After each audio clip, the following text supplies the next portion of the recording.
From the PEP Radio Newsroom, we have this news from Minnesota.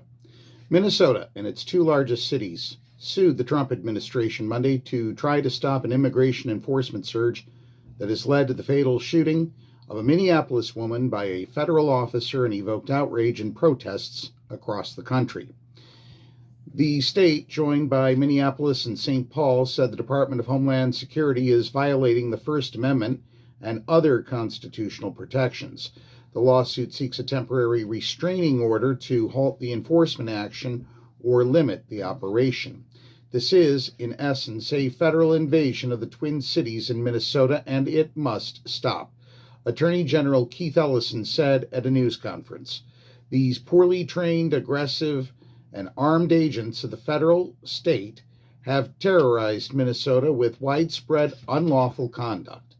Homeland Security is pledging to put more than 2,000 immigration officers into Minnesota and says it has made more than 2,000 arrests since December. Immigration and Customs Enforcement has called the surge its largest enforcement operation ever. The lawsuit accuses the Republican Trump administration of violating free speech rights by targeting Democratic-friendly Minnesota over politics. Hours earlier, federal officers fired tear gas to break up a crowd of whistleblowing bystanders in Minneapolis who showed up to see the aftermath of a car crash involving immigration agents just a few blocks from where Renee Good was fatally shot. A crowd emerged to witness a man being questioned by agents who had rear-ended his car. Agents used tear gas to try to break up the group, then drove off as people screamed, "Cowards."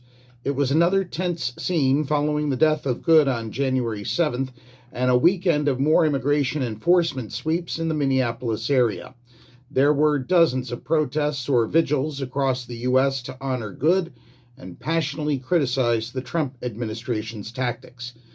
Governor Tim Walz and his wife Gwen visited the memorial to Good, age 37, on the street where she was shot in the head and killed while driving her SUV. The Trump administration officials have repeatedly defended the immigration agent who shot her, saying Good and her vehicle presented a threat. But that explanation has been widely panned by Walz and others based on videos of the confrontation. That's what we know for now. From the PEP Radio Newsroom, I'm David Moore.